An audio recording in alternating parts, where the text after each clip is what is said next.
What's up, everyone? We're starting a new series here on this channel. We're going to call this Mavs In 10. I'll explain what this is in a bit. But if you're new to this channel, my name is TGK.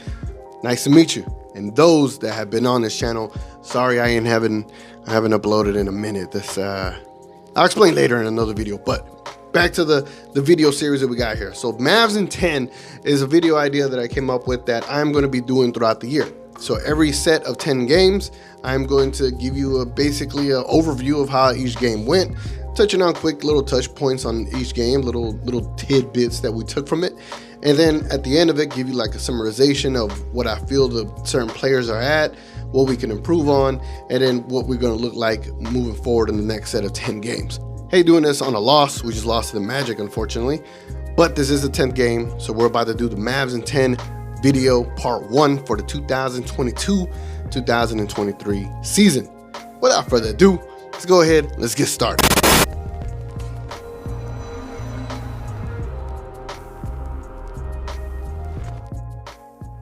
All right, let's go ahead and talk about the Mavs versus the Suns in game 1 of the NBA season.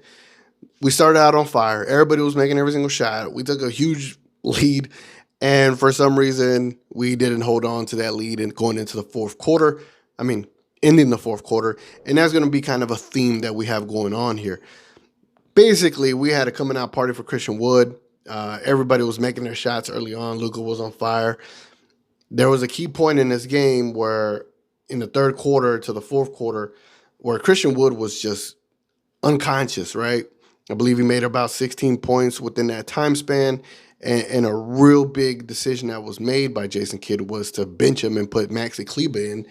And that made myself and a bunch of fans unhappy with the turnout, especially because of the way the game ended. On top of that, Damian Lee just goes off, right? He traveled to hit the dagger shot, but he was on fire in that game. He was pretty unstoppable. But it was a fourth quarter collapse, and that's unfortunately going to be a theme so far in these first 10 games. So to lose that game in that fashion, it was extremely annoying. I was annoyed. But there were some good takeaways. Luka went 13 for 13 from the free throw line.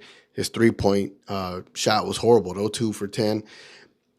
And then Christian Wood was 3 from 10 from the three-point line. I mean, from the free throw line, which definitely played a role into why the Suns were able to get back in it. But that fourth quarter collapse is something that, again, it's going to be a theme. So let's move on to game 2. And before moving on to game 2, at the end, Dodo was wide open.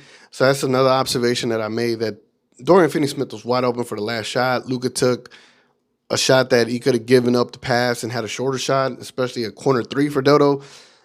Again, it's game 1. I know probably every single instance of your IQ ain't going to be there, but, man, we had a really good shot at the end. But Luka decided to take the step back. Game 2. Mavs versus Grizz. There's not much to say. I know the Grizzlies were coming off of back-to-back. We destroyed them by 100 points or whatever. It's just complete domination. There was nothing else to it. Luka and Christian Wood had the highlight of the night with the alley-oop where they're both just screaming at each other. That was a dope highlight. And again, at that point, we were thinking that Christian Wood is going to be amazing at this point.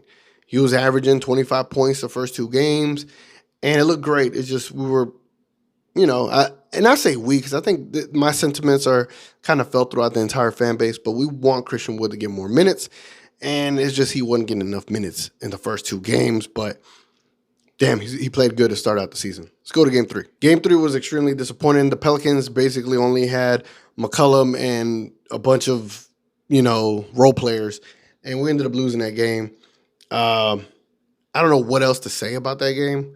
The Mavs came out flat, and it was just one of those inexplicable losses. It was extremely annoying, and you shouldn't have been that close to a team without Zion, without Ingram, without the majority of the starters. Like, it was an inexplicable loss, and it's showing right now in our current record certain losses that we should have not had. We should have started the season 3-0 already just by looking at how we started. Another inexplicable loss, another unfortunate loss. And at this point, I was just like, what is Kidd doing? I was more upset with Kidd at this point with how he was just running things. So, yeah, let's go to game 4. So game 4, our defensive woes is still showing. We're still not able to stop anybody. KD and Kyrie are going off. Luka is going off. And it's just basically offensive showcase in this game, right? But then when the fourth quarter comes around, we hit some timely shots that we needed from Kleba, Tim Hardaway Jr., Bullock, and Luka was just putting on the show. 44 points. I think he had a triple double. It was a great game to watch. For some reason, when we play the Nets, I'm always like on the edge of my seat, fingernails, biting fingernails and stuff. But man, what an intense game against the Nets that night, and we finally got a dub, and we're 2-2. Game 5, back to another fourth quarter collapse, back to another inexplicable loss, back to Kid making some rough decisions, and then Kid throwing Wood under the bus after that game. That's what I took from that. I think there was a portion in the game where Christian Wood, Spencer Dinwiddie, and Josh Green were able to basically take the lead in the fourth quarter, and I felt that Kid should have just left that group out there. Instead, he brought Luka back in, and I think Luka had rested for quite a while. But when he brought Luka back in, you already felt that's when actually the shift happened. When you brought Luka back in, he didn't play as good. We weren't moving the ball as well.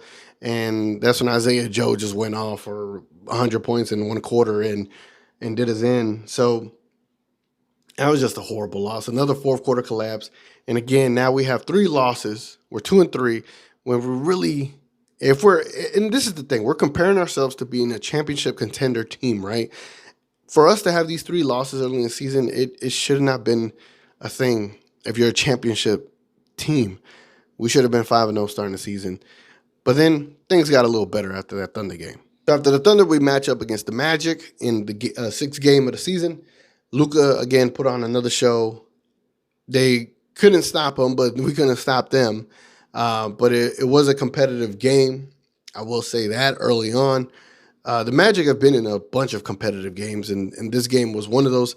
But you really didn't take much from it, to be honest. I don't remember taking much from that game at that time. Game 7 against the Jazz. So the Mavericks go up against a franchise that they destroyed in the 7th game of the season.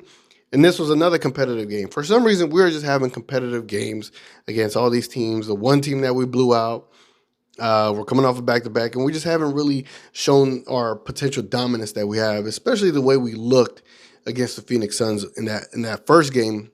The first 3 quarters, we just looked like we were going to be unstoppable this season. We gave up 35 points in the first quarter of that game, but then we quickly turned it around in the second quarter and only gave up 15. So that was some positives there. Luka, at this point, is going for his 7th straight 30-point game. He's starting to get those Wood Chamberlain comparisons. Christian Wood had 21 points and 10 rebounds. You start thinking, like, why isn't this man a starter? And then Bullock hit a crucial 3-point shot at the end to seal the game and win 100-103. And I know the Jazz are playing great. They're playing great, but you start looking at some of these wins, you're like, damn, are we good? Or are we on the level of these guys? Like, what is going on? And I know it's early, and I know we're trying to figure it out. I know you don't want to be too over analytical about your team, but you start questioning certain things. Definitely, when you're watching some of these games, the way the flow is going, the way the matchups are being played, Jason Kidd and some of his schemes, we just don't see too much variety, right? It's a lot of heliocentric offense with Luka, where he's just the man running the show, and then Dinwiddie getting a little bit of spotlight, Christian Wood getting a few little touches, but it's things that we could improve for sure, and we need to find something. We need to figure out something where we're just not so heavily relying on Luka, which I'm going to get back to that. Game number 8 against the Raptors, man, tough battle. I'm talking about the Raptors just have length. Pause. These guys have arm wingspan out the wazoo, man. Like, it was one of those games where they were doubling, triple teaming Luka, and he was dissecting everything that they were bringing to that man. And in this game, there was a low point where they were just, kind of giving it to us, and we brought Josh Green into the game, and he changed that game around. And that's when I noticed, like, Josh Green has been having a solid season at this point because he was the best 3-point shooter in the league, and he was giving you that extra energy that you don't get from anywhere else, right? It has to come from someone as athletic as he is, someone as bouncy as he is, and someone that's just an extreme athlete, and that he is. And he was able to display that in this game and against a team with with nothing but athletes. We talking about Siakam, we're talking about Barnes, we're talking about OG. Like this team has a bunch of athletic wings on that team, and Josh Green was able to stick out like a sore thumb in that game, and we played good. Toronto's a really solid team, and we were able to get a win in that game, and I was definitely excited about that. Let's go on to game 9. So game 9 against the Nets, finally the Mavericks play some defense. Again, granted, Kyrie is not on the Nets at this time due to everything that's going on with him. But early on in the game, it was chippy. It was chippy. Claxton was just talking crap to Christian Wood. I don't know why he was talking so much crap to start that game. And then when Royce O'Neal hit the three on the wing side, he started doing his little toe tapping dance, and it's like they were mocking us up 14 in the first quarter, and that's when I realized, like, y'all don't woke up, Luka, and it's gonna be a problem. And they woke him up. They woke up the Mavericks too, and the Mavericks were able to come back, get back in this game, and basically take a good lead going into the fourth. And then this is when the Nets were able to kind of chip away and get back at it. Dodo chokes on the foul that he fouls Kevin Durant with. And then Kevin Durant proceeds to choke the free throws, and we got out with a win, thankfully, in that game. But that game was just a bunch of KD and Luka going back and forth, shot for shot. It's pretty exciting to see. Fun game. It's always one of these nail-biter games against the Nets the last 2 seasons, and I'm glad that we're done seeing the Nets for the rest of the year. Now we get to where we are at currently. I just got done watching the Magic beat the Mavs. I know there's a tropical storm out there, but, man, it looks like the Mavericks brought a depression to Orlando the way they played. They stunk up the joint. Luka ended his 30-point streak. He didn't get one today, so he was only at 9. Dinwiddie played amazing. He played great, but it was just too much to do towards the end of the game because we just went flat. We couldn't make a shot. We couldn't buy a shot. Luka was forcing shots. It was such a horrible game, and to end the first 10 games at a 6-4 record, you look at it and you're like, man, we should have been 10-0 to start the season. There really hasn't been an opponent in these first 10 games where we would have been like, yeah, we should have got a loss in this. None. And I know Christian Wood's impact was felt today because he was not available due to injury. But yeah, we just came out flat. It looked like it looks like they moved the game up 2 hours and they were just ready to get out of Orlando to go to Washington tomorrow, which I feel like that's gonna be another loss too. But I would have felt a lot different about our first 10 games if we were 7-3 versus being 6-4. And man, that's kind of tough. All right, so let's get into my 10-game summary takeaways. So first things first, Josh Green is playing really good this year. I think one of the things is that he's obviously a solid role player, really good role player, and he has the potential to be a starter down the line. I think if we could get him to average about 25 to 28 minutes a game, I think that would be beneficial for us and beneficial for him because he needs this run. He needs this XP, right? He needs the experience, and I think if we give him more minutes, give him more of that leash, quote unquote, to just let him figure it out, but also develop him. He is so raw athletically. He's just a raw talent, and if you can harness that, you can figure out what you need to improve with that, and putting him in different scenarios, and just watch him blossom and grow from that. It pays the Mavericks so much dividends in the end. So I think Josh Green needs to play a little bit more minutes, and I'll explain why he needs to play more minutes and how it helps everybody else out. All right, Christian Wood, he started the season great, and then after that, it's just been limited, returns. And I think that's due to the reluctance of Jason Kidd and how he's been playing him and treating him, and so to speak. And I know a lot of us got angry early on as to, like, why are we not giving him the rock? Why are we not letting him work? And I get that the Mavericks organization wants him to prove it to us that he's worth that. But how can he prove it if we're not giving him the opportunities to prove it? He's obviously our second best player, and we're treating him like he's our 6th best player. Like, it don't make sense.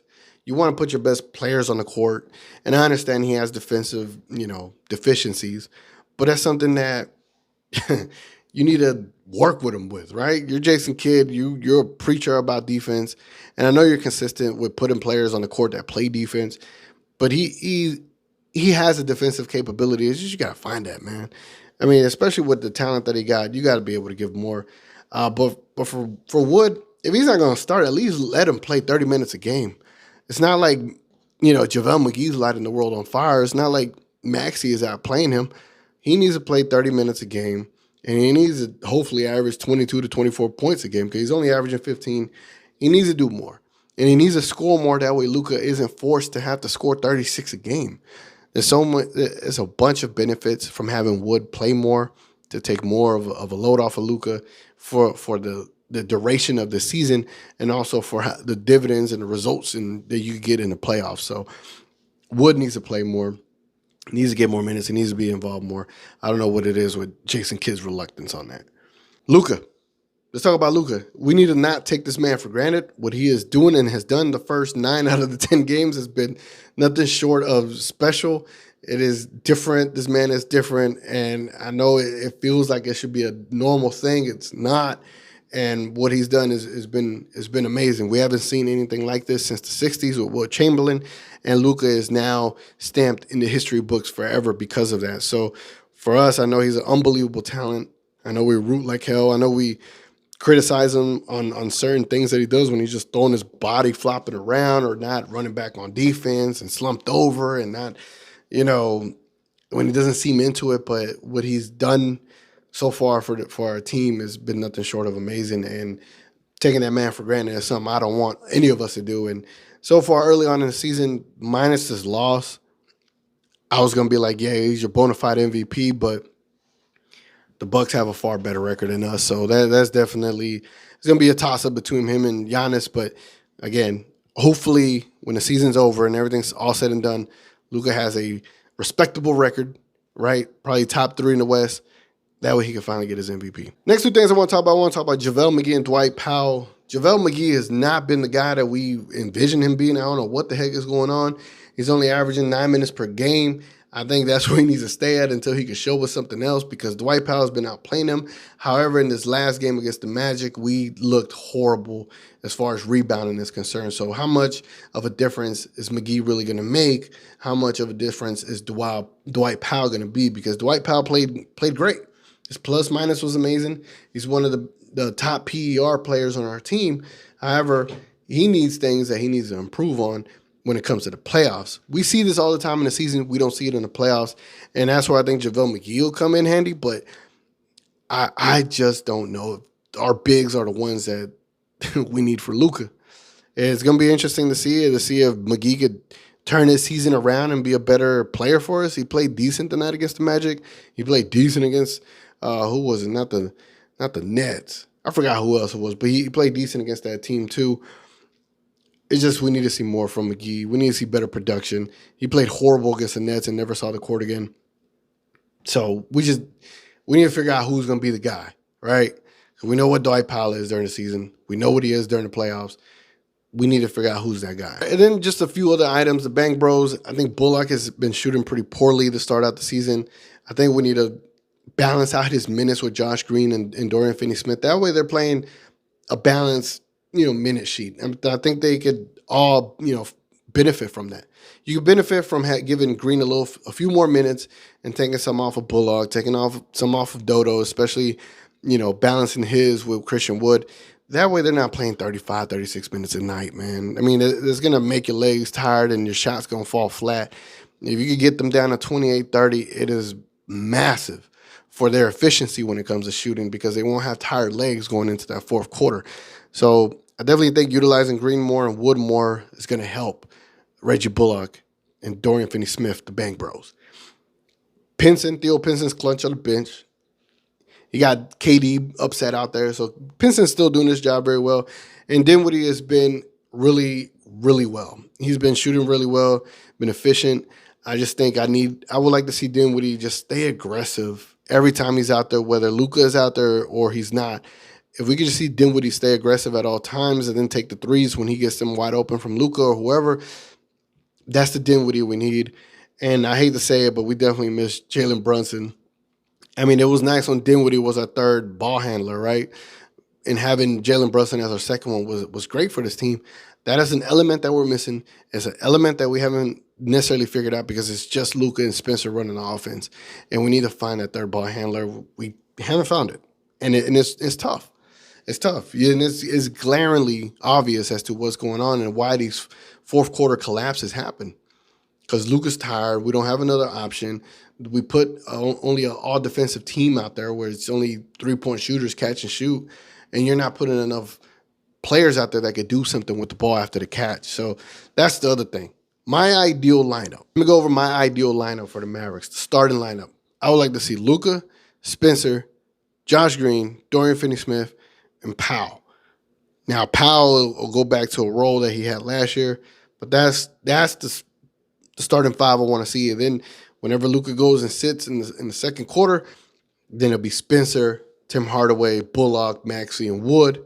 And then when Luka comes back, you can have a little mixture of, Luka, Green, Dodo, Wood, and McGee. And then to end the game, for me to end the game, I would like to see Luka, Spencer, Bullock, and Wood or Maxey. I know they love Maxey in the crunch time, but I would like to see Wood become that guy because he gives you a different element versus Maxey is just a shooter. Wood could give you different options in scoring. And the majority of those players, especially the starting one, when it comes to Luka, Spencer, Green, Doe, and Powell, at least three of those players could do something with the rock. Even Dodo can do something with that rock. So it's just having more players that have more capabilities on the court versus you're just playing a 5-out and waiting for Luka to find someone wide open.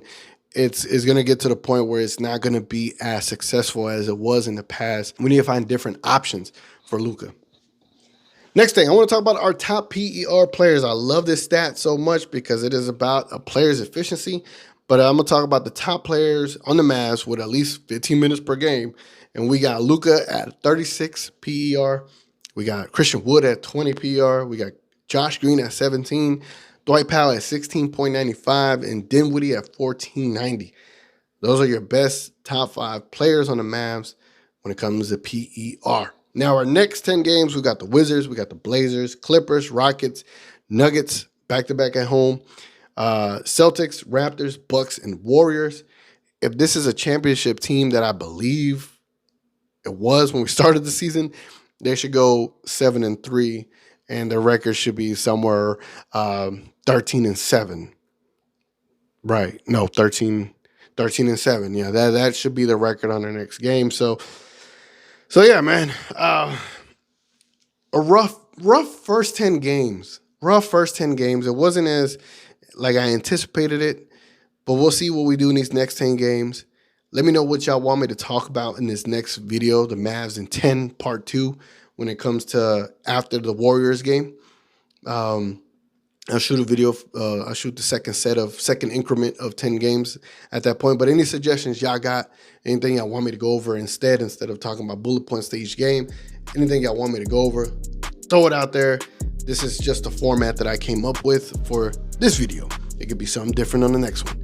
Anyway, guys, if you don't know, I do jump on the We Talk Mavs, the Glow Gang post games every now and then. I'll be on there, so I'll put them in the description below. That way you can check them out. It's We Talk Mavs. They do post games. They're really dope duo out there, Rel and King. And I enjoy jumping on their post game shows and talking Mavericks. So if you don't see me here, it'll be on there, especially since I'm only doing this every other 10 games. And then if something comes up within these 10 games, something like real major, like a trade or anything that I just want to get off my chest, I'll definitely make a video for that as well. But other than that, it'll just be the Mavs in 10. Every 10 games, I'll be shooting a video. Anyway, guys, without further ado, it's been your boy TGK. I'm going to catch y'all on the next one.